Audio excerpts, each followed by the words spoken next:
All right, welcome everyone. It is noon, so I'll go ahead and hand it off to Evelyn Nelson to get us started here.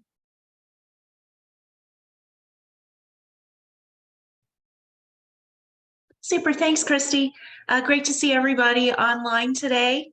Welcome to our Groundhog Day episode of Ready to Learn. As y'all, I'm sure, know, it's a series really around us working as a community to help one another with strategies and ideas around well-being and resilience, and really taking time to take care of ourselves. With our series today, just a few house cleaning reminders. Your microphone's been muted, but we really do want to hear from you. So please do use your chat or mute. It looks like many of you have already put your name in the chat, which is super helpful, so we can make sure you get your certificates of attendance. But please also do feel like you can unmute. We're a small and mighty group today, so we'd really love to hear from you.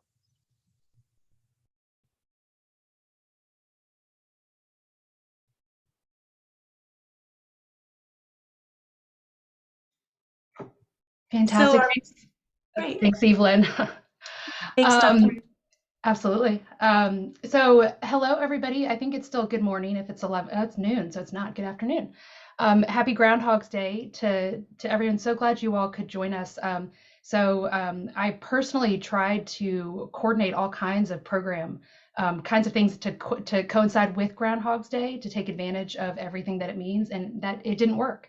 So maybe that in and of itself is a Groundhog's Day kind of thing. But for those of you all who don't know me, my name is Melissa Maris. I'm a clinical community psychologist who has consulted with the team for a couple years now. I'm based out of Columbia, Missouri, but do work in Missouri and Kansas and a little bit nationally. Also thrilled to be joined today by my colleague Stephanie Punt and of course Evelyn.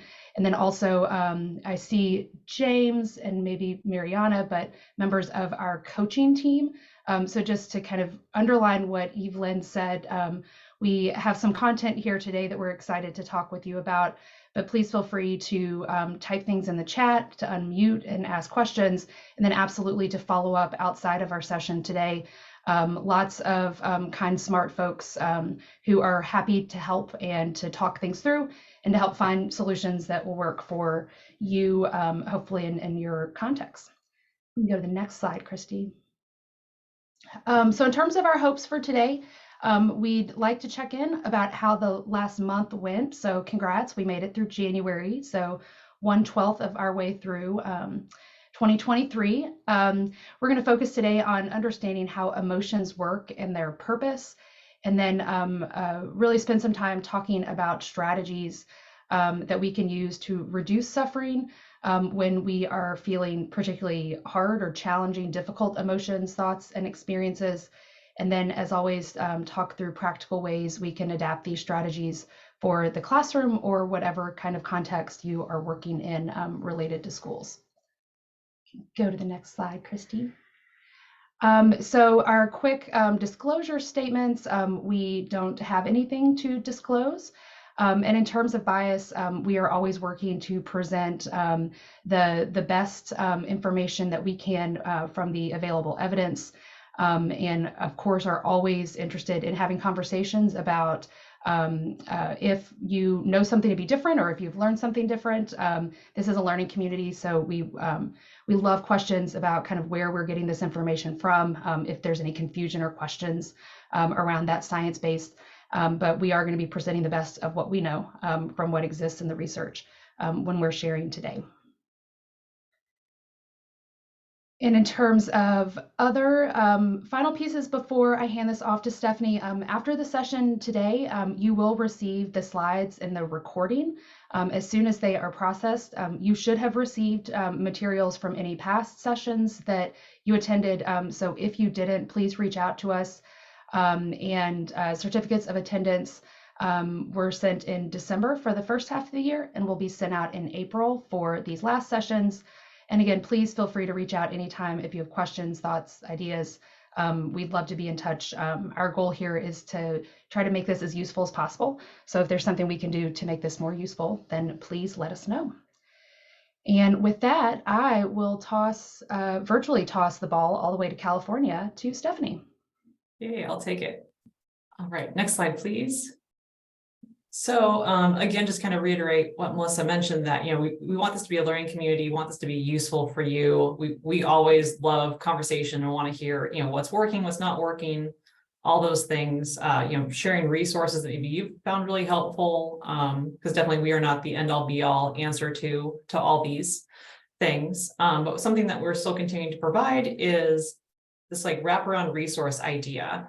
And so we have a Facebook group where we try to do our weekly Welcoming Wednesdays, introducing you to a member of our team. We'd also love to get to know you. So if everyone feels inspired to introduce themselves or post a fun fact or an image, the more the merrier.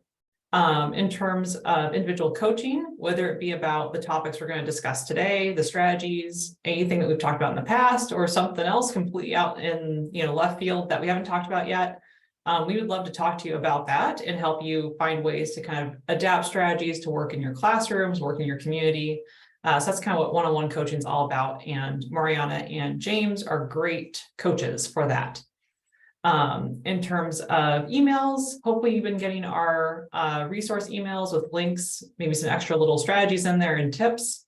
So I believe not too long ago, our most recent email went out.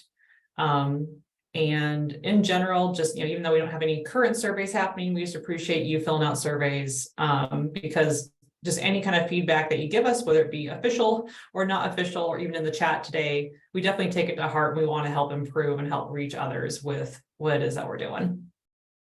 Next slide, please. So with today's topic, one of the strategies that we're actually going to talk about is diffusion. And if you joined us in the earlier part of the year, yes, we've done this activity before, but I think it's an oldie but a goodie. So we're going to come back to it because I think it's really salient for today's topic. So if you wonder kind of, what is diffusion? Maybe I've heard about it in like acceptance and commitment therapy or ACT, or I've heard it in other places. And the strategy of diffusion, the main point is that we're trying to become an observer, right? If I look at my hand, for example, I go, this is my hand. I observe all the different calluses and curves associated with it. And I know it's my hand, right? It's a part of me because I can see it. Thoughts are really hard, and feelings, because we can't necessarily see it, right? Or because we can see it, we're observing something. Thoughts happen in this internal area. And so with diffusion, it's a helpful way to kind of get that perspective and be able to, just like we can stare at our hand and say, this is my hand. I'm not my hand. The hand is just a part of me. We're trying to find a way to get those thoughts into more of an observer perspective, be able to observe the thoughts and go, hey, that's a thought. And just like I'm not my hand, I'm not my thought. So that's kind of the whole entire purpose of this diffusion stuff, if you want to think about it that way. We're trying to let thoughts come and go from this observer perspective, rather than kind of holding on to them and saying that I am my thought.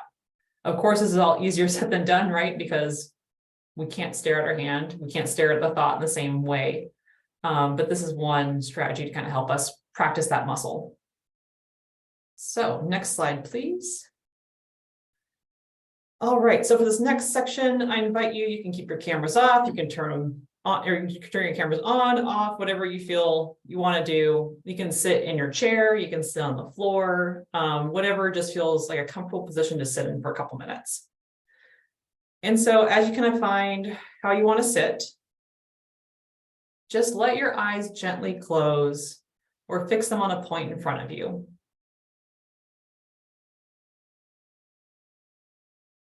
And as you do so, just take a couple of gentle breaths in and out. And as you continue to breathe in and out, just notice the sound and feel of your own breath as you breathe in and breathe out.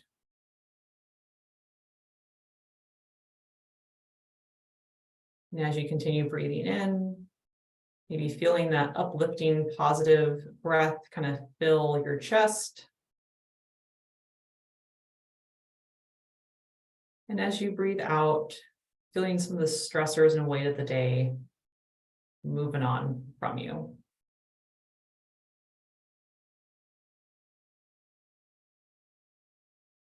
And as you continue to breathe in and breathe out, and noticing just what that feels like in this moment. Imagine that you're walking outside on a perfect temperature day. And as you walk, you find a riverbank with gently flowing water. And as you're standing by the bank of this gently flowing water, you start to watch the water flow. And as you can continue breathing in and out, just imagine feeling the ground beneath you, the sounds of the water flowing past, and just the way the stream looks as you watch it.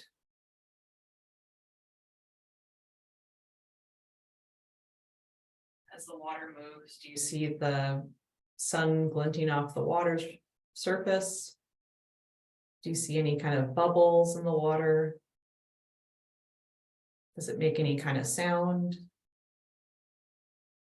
Can you feel the coolness radiating off the water? And just take a moment to think about this stream and what it looks and feels like to be in this moment.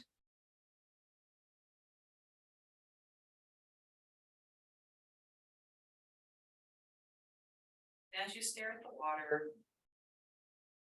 just imagine that there are leaves from trees of all different shapes, sizes, colors, floating past on the stream. And you're just standing there at the bank, just watching these leaves float on the stream. And this is all you need to do for the time being.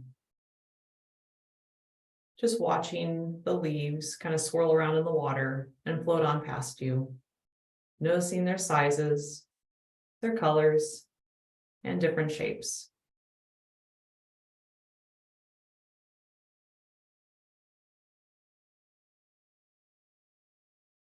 You continue to watch the leaves.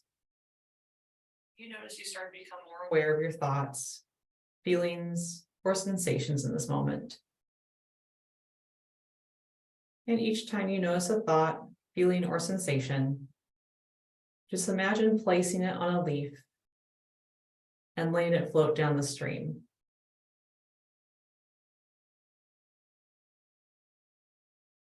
And go ahead and continue to place these thoughts on leaves, regardless of whether the thoughts, feelings, or sensations are positive or negative, pleasurable to think about or painful. Even if they are the world's most wonderful thoughts, go ahead and place them on a leaf and just let them float by. And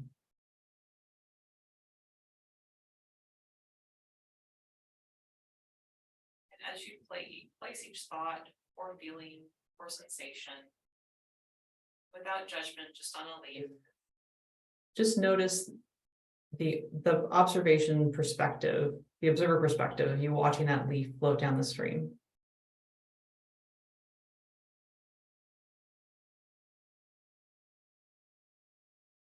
If your thoughts stop, just watch the stream and the water move with the leaves. Sooner or later, your thoughts should start up again. And just allow the stream to flow at its own rate. And as you're placing these thoughts, feelings, or sensations on leaves, just notice if you have any urges to try to speed up or slow down the stream or the rate of leaves. Just let the stream flow how it will.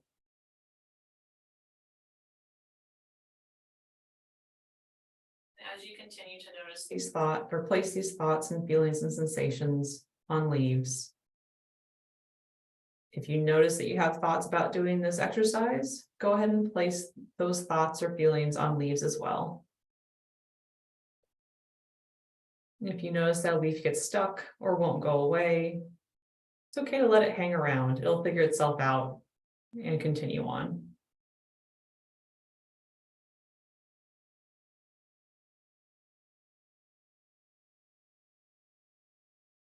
Just continue to watch the different colored and shaped leaves float on your stream. And continue placing thoughts and feelings and sensations on those leaves.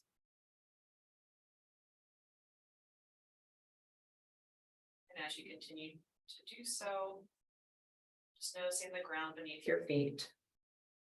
And as you breathe in, positive energy, and breathing out the stresses and the weight of this morning.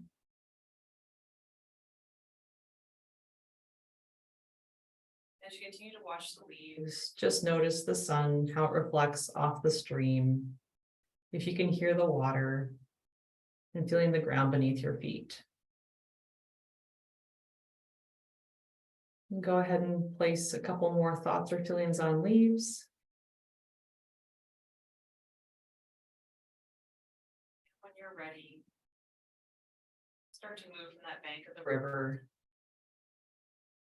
wiggling your toes and your hands, and feeling ready to re-enter the world.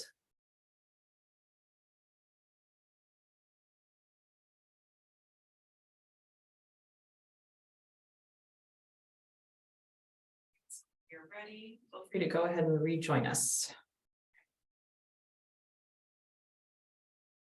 And next slide, please. Okay, so like we always ask, we want to know how you're feeling right now.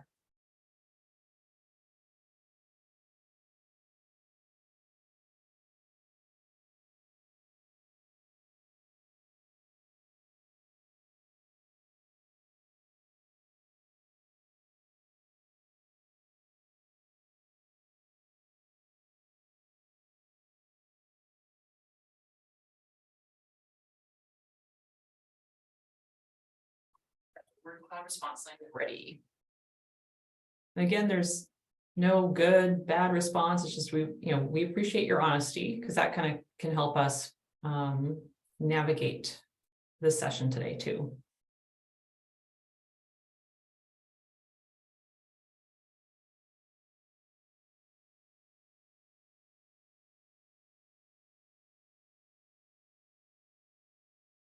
Thanks for sharing in the chat too, for those of you who've done that.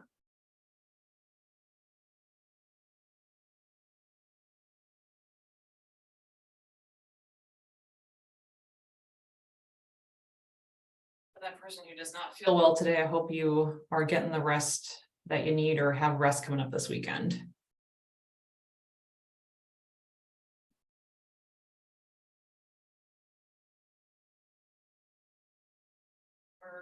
Happy, calm. I'm glad that the majority of you feel calm right now. Mission accomplished. At least this one moment.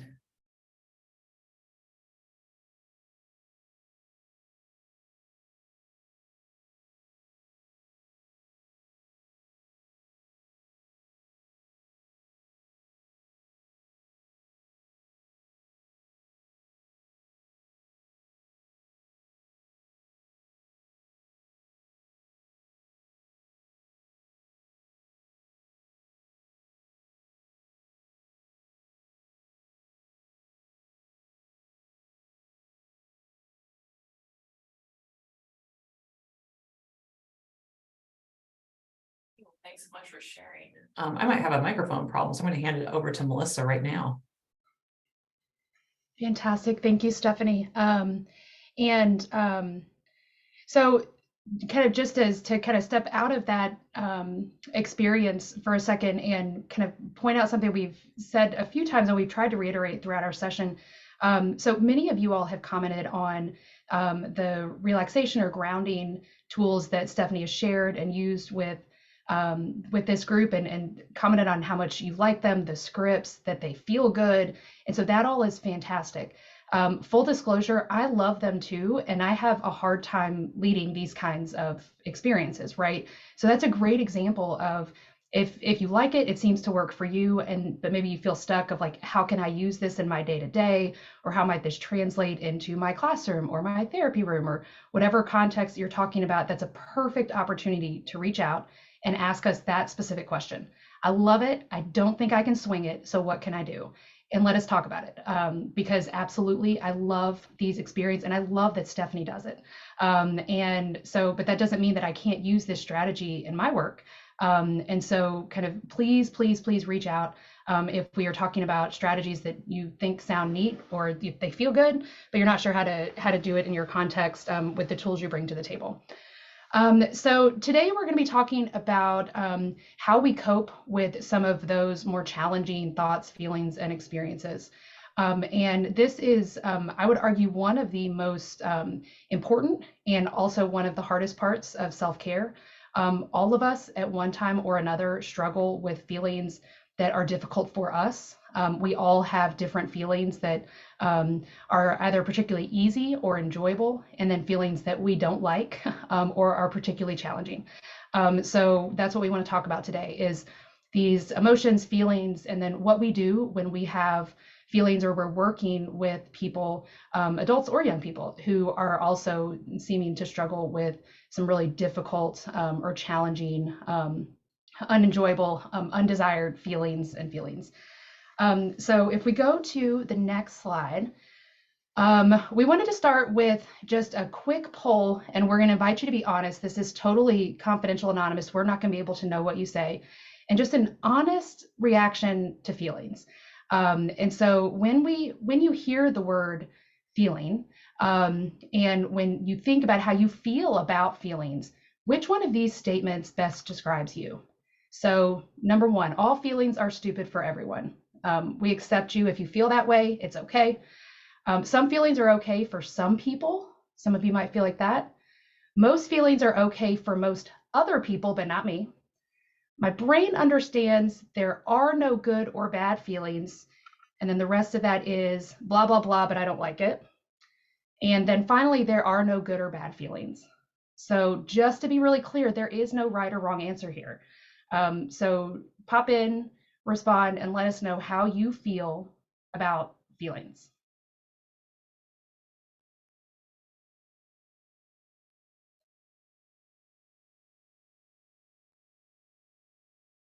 I just want to validate and celebrate those of you all who are acknowledging the blah, blah, blah. There are no good or bad feelings. I don't like it. And also this idea that maybe some feelings are okay for some people. We appreciate the honesty. Also, hooray, if you're saying there are no good or bad feelings and that's how you feel. Also, that's a lovely response.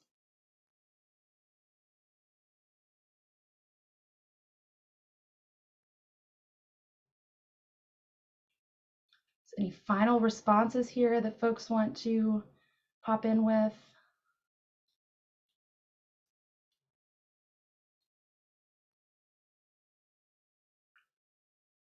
Okay, why don't we go ahead and end the poll, and then you all can see, can they see now, Christy, what we're saying?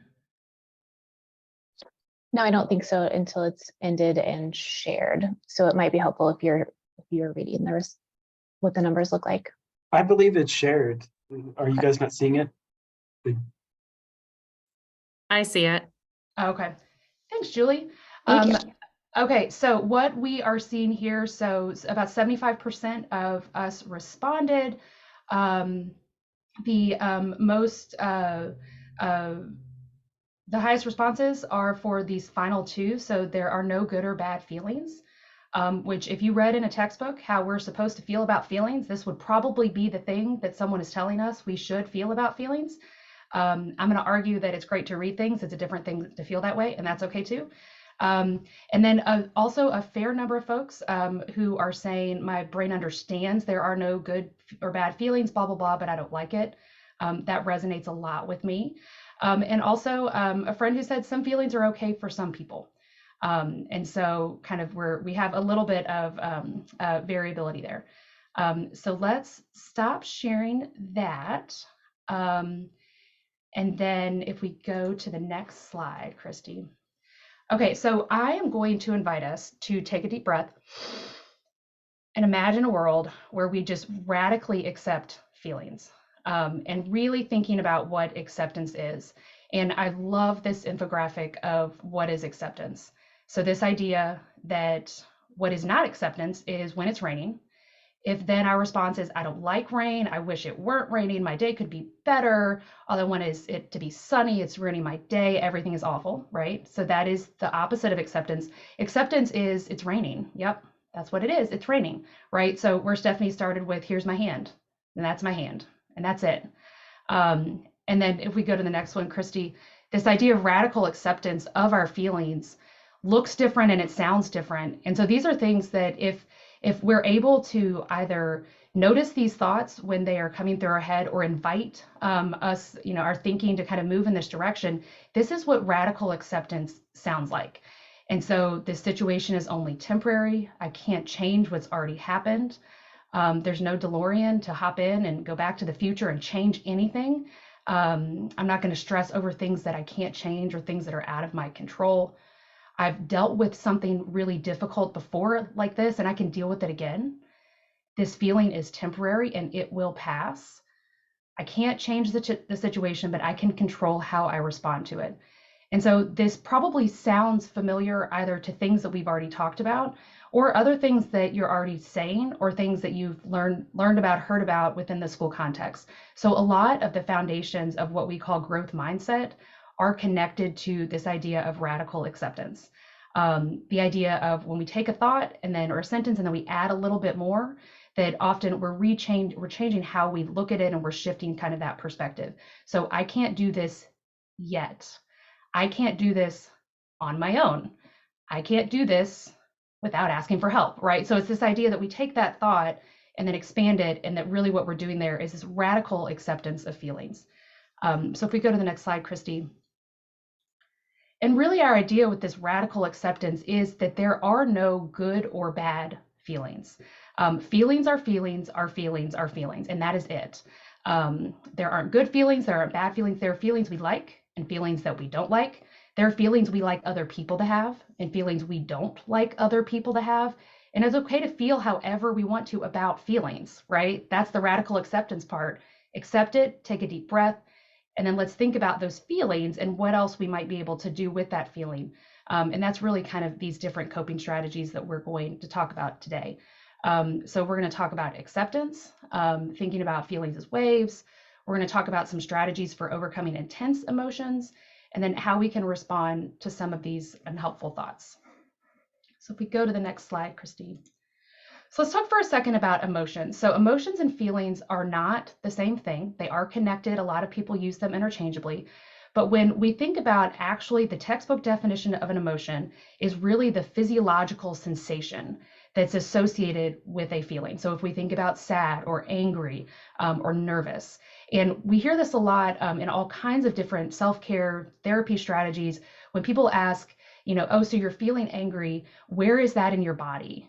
Kind of what is the physical sensation that's associated with that? So if you're talking to a friend, maybe a young friend in a school, and they say, I'm angry, and then you start to ask, how do you know? What does that feel like in your body? My face gets red, my heart starts beating fast. That's getting to the emotion part of it. And the amazing thing about emotions is that they don't last that long. So research has shown over and over and over again that emotions, the actual physiological part of it, only lasts in our body for about 90 seconds.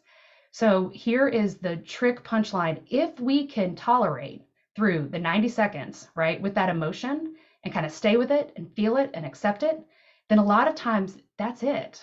And so distress tolerance, part of it is getting to a place where we can recognize and just tolerate the emotion without all the other stuff that we do. And it's the other stuff we do to try to deal with the emotion that often creates the most problems. So we have an emotion, we don't like it, we don't think that we can tolerate it. And so we do all these other things that actually make the challenge worse. It makes it harder because we're piling all this stuff on top of it.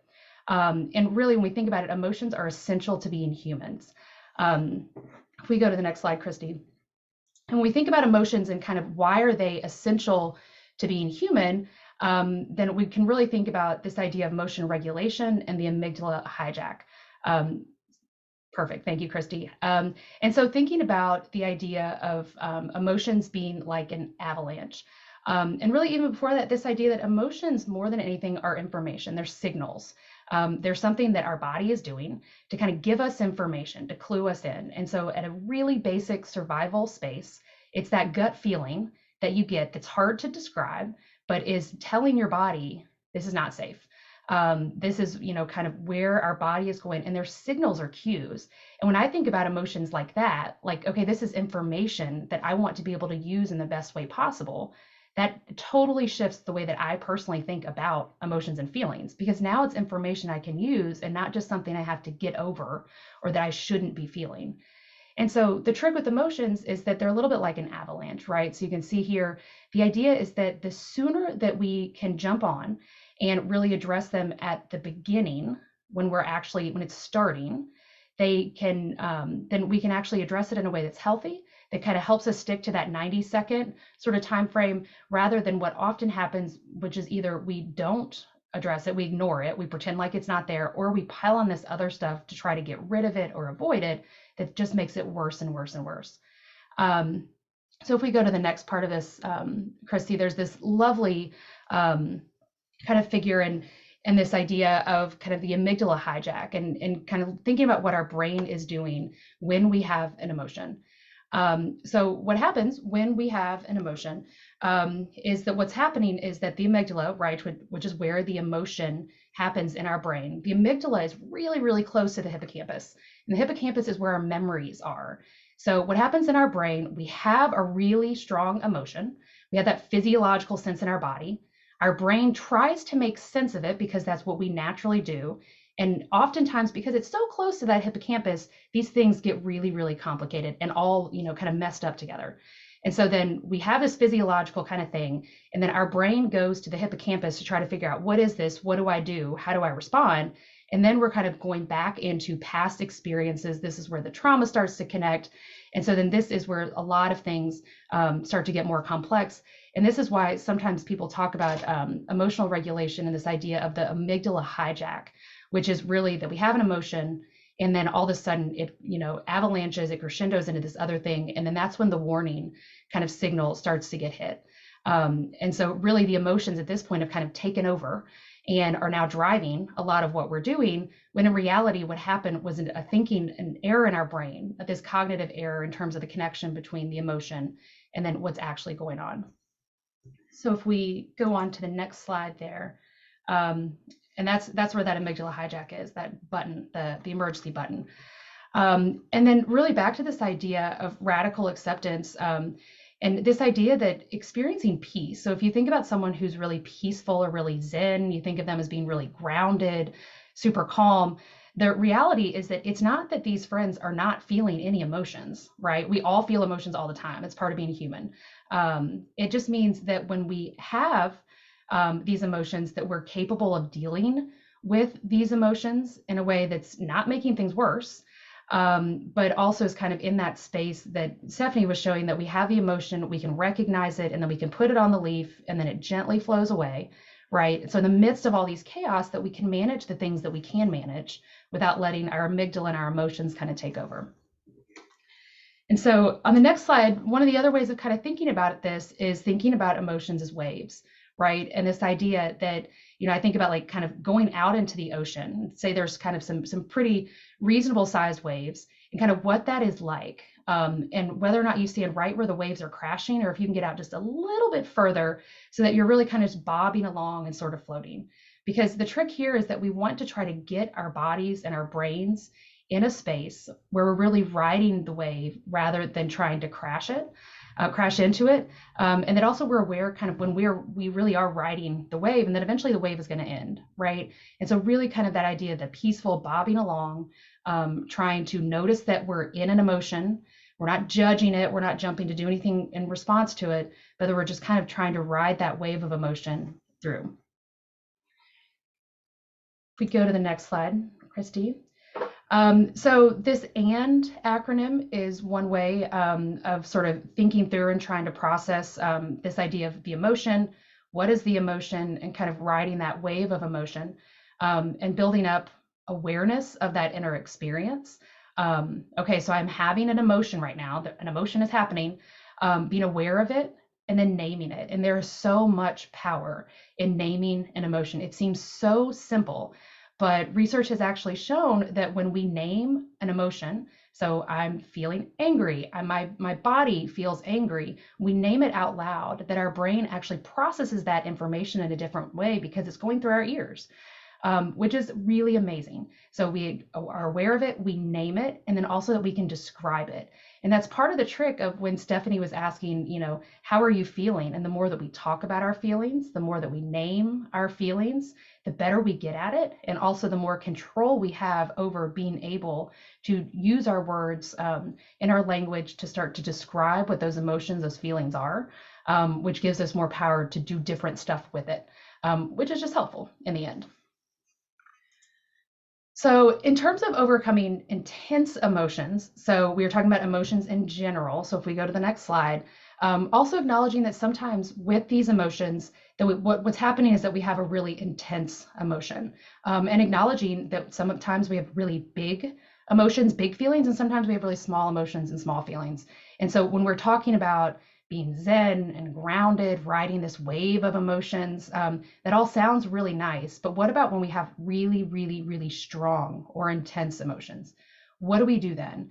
And so what's happening then is that when we are having a really intense emotion, our body is having this physiological reaction, and very subjective, we're trying to grapple with it, and it's just too much. Our ability to tolerate the stress of having that really, really big, strong feeling, that big, strong emotion, just isn't there. And so that's a time that we kind of need to employ different sorts of strategies to be able to tolerate and cope with that moment so that we can get to the next place, where then we can hopefully access different parts of our brains and different tools so we can respond in a different way. So we're going to talk through a few different ways that we can think about, or some kind of strategies to be able to learn how to better tolerate these really intense emotions. So on the next slide, another acronym.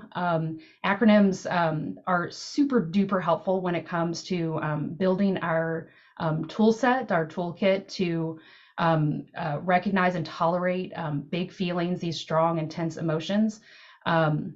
Because it's hard, right? When we are in the moment, when we're having intense emotions, our brains work a little bit slower. And so it's good to have these things that we can reference, these acronyms. So, and, improve. There are some that are more complex. There's some with more steps. There's some that are really simple. The strategy here is to find something that works for you, that resonates, and that you're likely to remember when you're experiencing really intense emotions. So here's another one in terms of being able to cope with those intense emotions, this idea of improve. And so these are all different ways and different kinds of strategies that we can use when we're in that moment of intense emotion to try to improve the moment.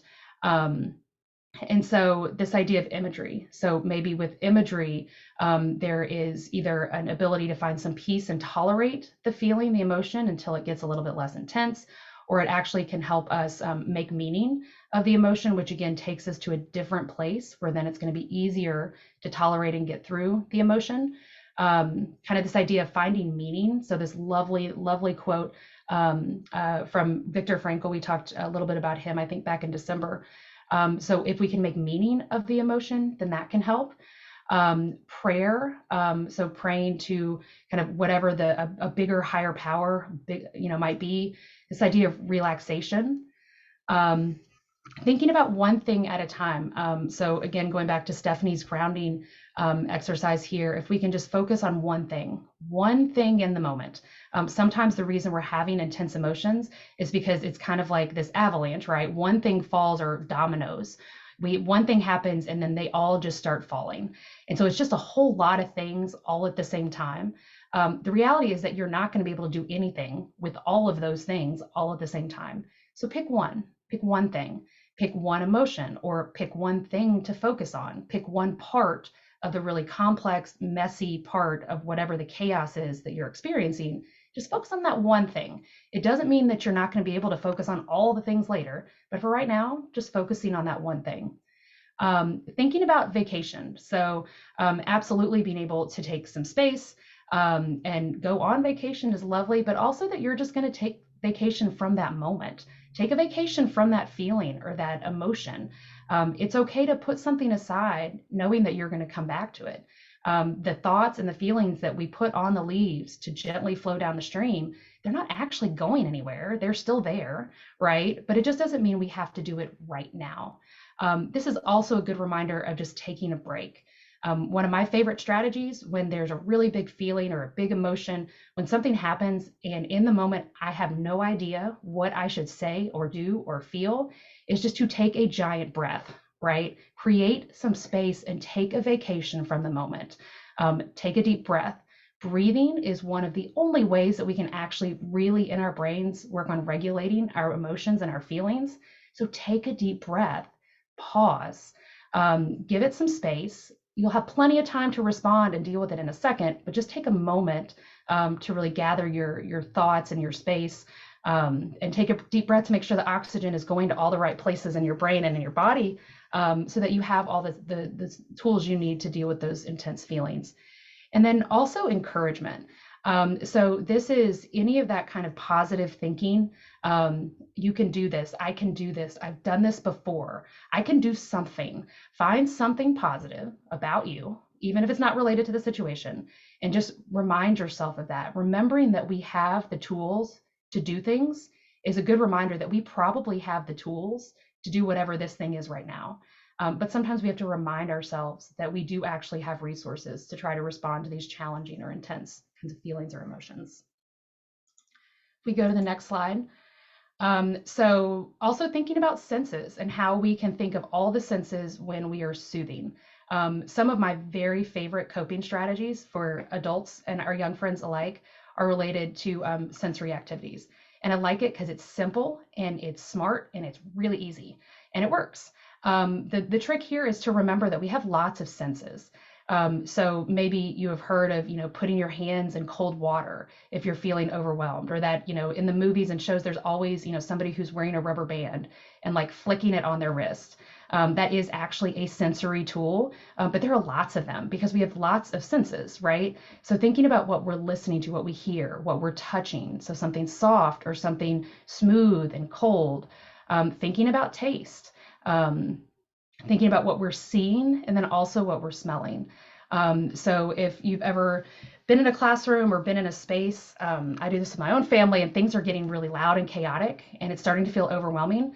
If you've seen a teacher go over and flick the lights on and off to get attention, that is a sensory strategy, right? We are using the senses to kind of disrupt for a moment what is happening, to get attention, and to remind everybody, all the humans, that we have eyes, right? It was just light and then it's dark and now it's light again.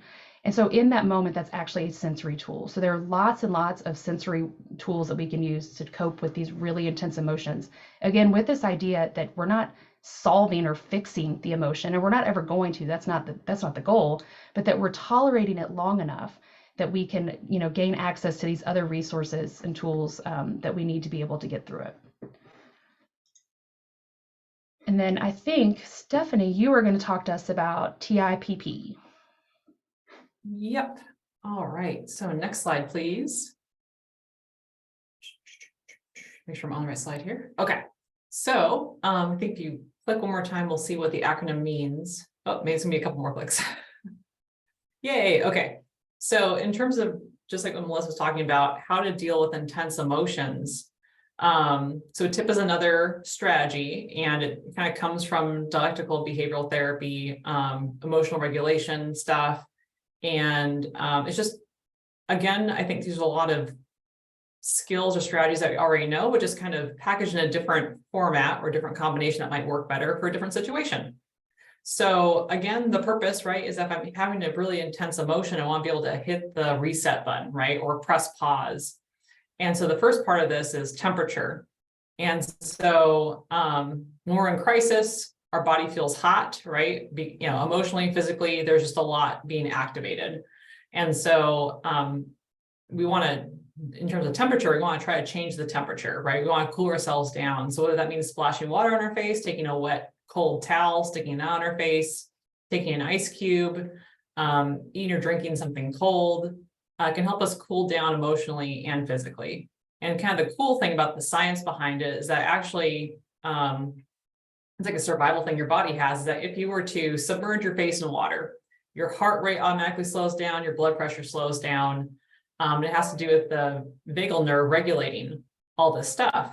And so it's kind of cool that, right, there's this physiological response that even though I'm being amped up emotionally and physically, there's actually a way we can cool it down, so to say, right? We can kind of hack our system and get our own heart rate, blood pressure to decrease through kind of making things colder. Intense exercise is another strategy. So maybe you have access to stairs. Before, I used to get really nervous before taking a test. So I would actually go kind of walk the stairs in my high school. That was my thing. It helped me kind of get rid of some of that, right, big emotion and be able to focus on the task at hand. You don't have to, it doesn't have to be a super like marathon kind of thing. It could be something like just doing a couple jumping jacks, something to kind of increase oxygen, increase blood flow, right, to all the brain parts that you need to maybe take a test, but also to be able to kind of step away from this like crisis, intense emotion mode and actually have a mind that can think logically about something. Again, breathing is key. I know it seems kind of stupid, but breathing is really cool because if you think about when you breathe in, you're bathing your brain in oxygen, you're getting all the good circulation benefits of breath, right? And by doing, by practicing like breathing, slowing your breathing, paced breathing as your go-to skill during a crisis, it actually over time, your body can handle more stressors before it flips into that crisis mode. So say if like every day I know, okay, like getting kids together in the morning is a lot. So I kind of take a breath, take a second to kind of bathe my brain in that oxygen, as well as, like physiologically my body is again, slowing down my heart rate, slowing down decreasing my blood pressure, all those good cardiovascular benefits. But actually over time, right before that light switch flips on till I start feeling like I'm in a crisis or just overwhelmed with a big emotion, that the more consistently I breathe or kind of make this part of my routine, the more stressors it takes before I flip over into that crisis mode.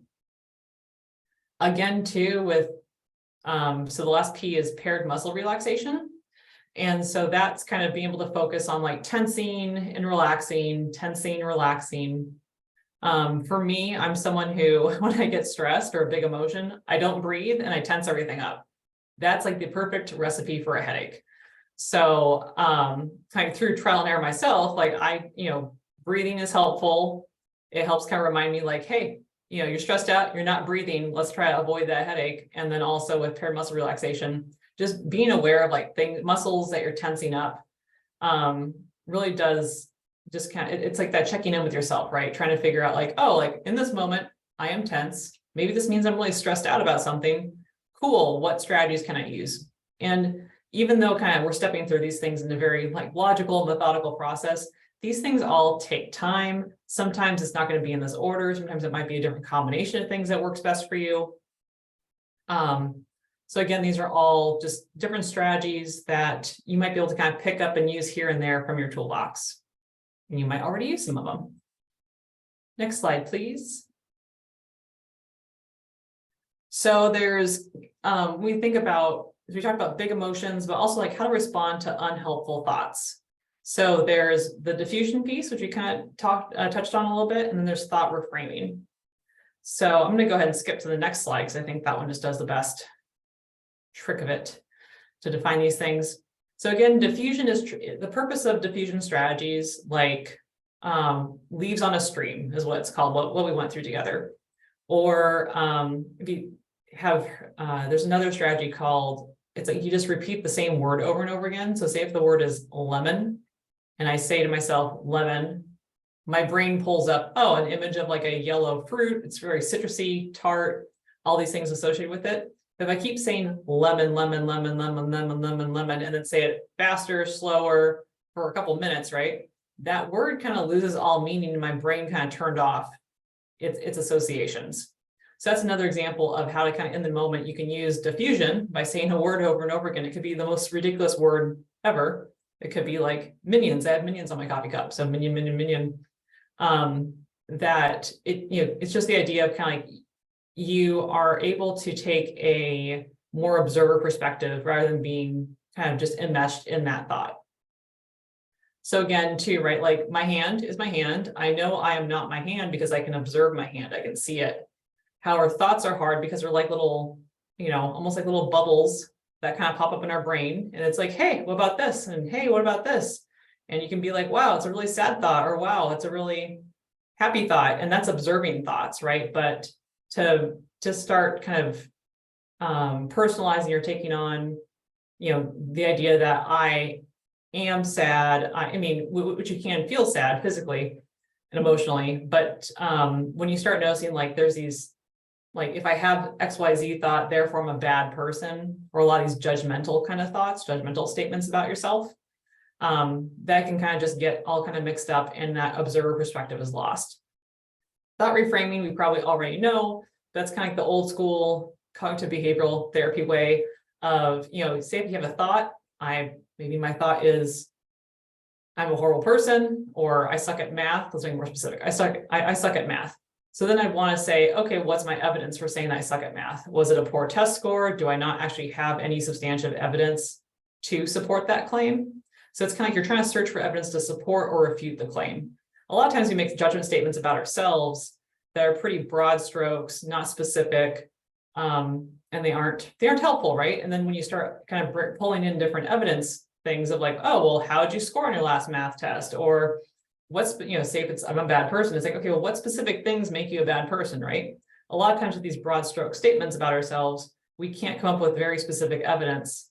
So then it's like, how do we reframe? How do we rephrase that thought of I'm a bad person or I suck at math into more of a more balanced, helpful kind of growth edge thing of like, oh, maybe I'm not that great at math and I need more practice with it. Maybe that's my reframe. I need more practice.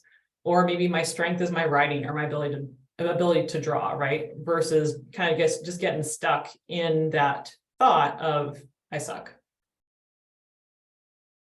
So again, these things are all easier said than done. And especially with reframing, we all learn to think and kind of behave a certain way, right? It's like we learn from others. And so if you think about that path between those two thoughts or connections in your head, right, in our brains, it's like a well-worn path. So it takes time to kind of forge ahead and create that new path. And it's difficult and takes practice. Next slide, please. And I think clicking one more time. There we go. So in terms of like these big emotions, right, or all the stuff that we're talking about today, we can use specifically like reframing and diffusion to kind of reorient towards our values. So say if, and we don't have to use one or the other, sometimes it's like a combination of both that we're using. So if we feel stuck or have a huge emotion kind of come through, right, these strategies can help us reorient to, the things that are actually keeping us motivated or helping us move forward. So say if teaching or helping others is, kind of a part of my value or like kind of my guiding North Star there, if I feel like, if I'm a new teacher, maybe I feel shy, maybe I feel kind of, not too, what's the word I'm looking for? I don't have the confidence in my ability yet. If I start kind of thinking along that path of like, oh, I'm very shy, I don't have the confidence to do X, Y, Z, right? It can kind of be almost like a self-fulfilling prophecy, right? Maybe I tend to self-isolate myself or those sorts of things.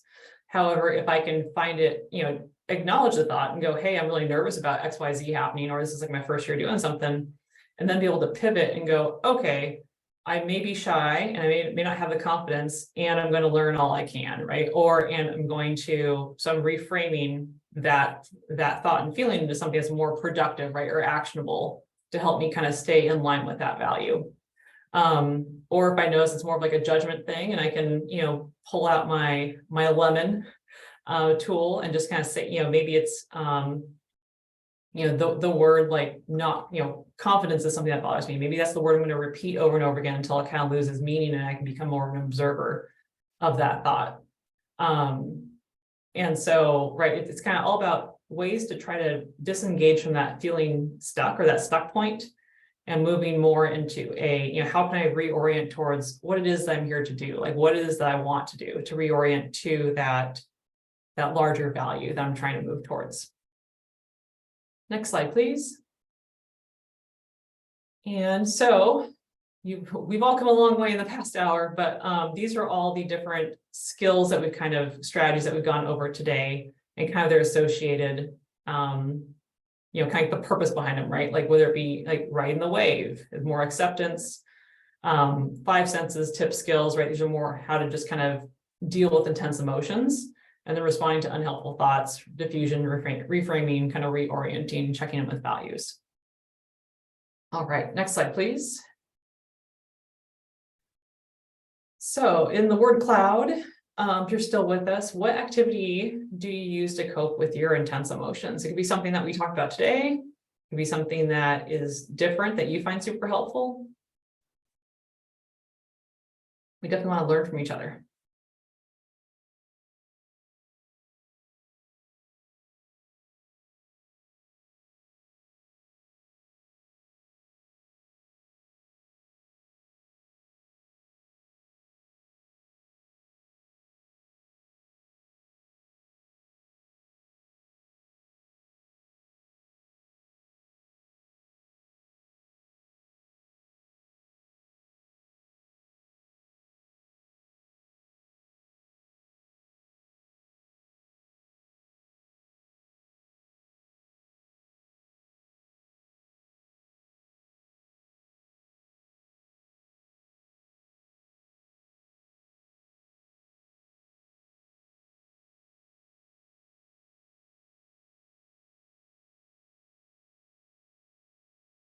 Right, those are all great strategies. Distance, yep.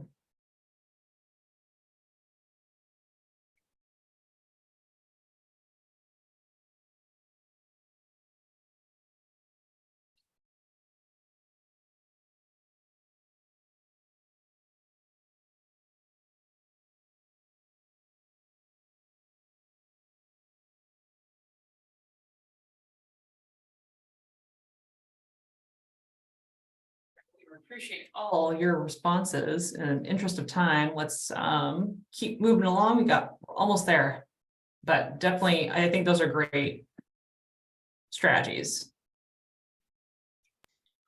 All right, so I think a lot of the strategies we discussed, right, they're pretty translatable to the classroom. But again, just kind of to recap too, right, just to kind of be in touch with yourself and note in of yourself too, is like, is this a priority for you right now? In terms of like, be able to reflect and be realistic towards your feelings, right? It's there. I think the poll is pretty telling that there's no kind of, I think the majority of us know that feelings are kind of, they happen, they're a thing, we can observe them. So I think just kind of knowing kind of the time and place kind of what you're going through, what kids are going through can be super helpful. And I don't know, Melissa, if you want to add more specifically onto that. Yeah, I think that one of the ideas here, and you all came up with a lot of really great strategies, but once you know what works for you, is then to kind of translate this into a more proactive strategy in the classroom or whatever context you're in, right? So find what works for you. If you're not sure what works for you, ask somebody else what works for you. And it sounds silly, but ask someone you work with or a family member. When I'm having a really big feeling, what do I do to cope with it, right? So identify what it is that you're doing that's working. Translate it so that it can work in a classroom context or whatever context you're in, with the students that you work with, and then try to figure out ways that you can move it, ahead of and make it more proactive than reactive. Teach it, make it a part of a routine, and then practice it, right? So the idea being that you want to try to use that strategy before someone needs it, right? And then that way you can kind of get a jump on some of those intense emotions, and you're also building those tools along the way. So Chris, if we go to the next slide. And just real quickly, and again, we are happy to talk at length with any of you all about any of these. These are just some really quick kind of practical strategies. I always advocate for identifying feelings. There's a lot of different ways to do this. Anything you can do to make this fast and then regular and then to do a lot is helpful. You know, kind of incorporating like a fist to 5, making that meaningful. How you feeling?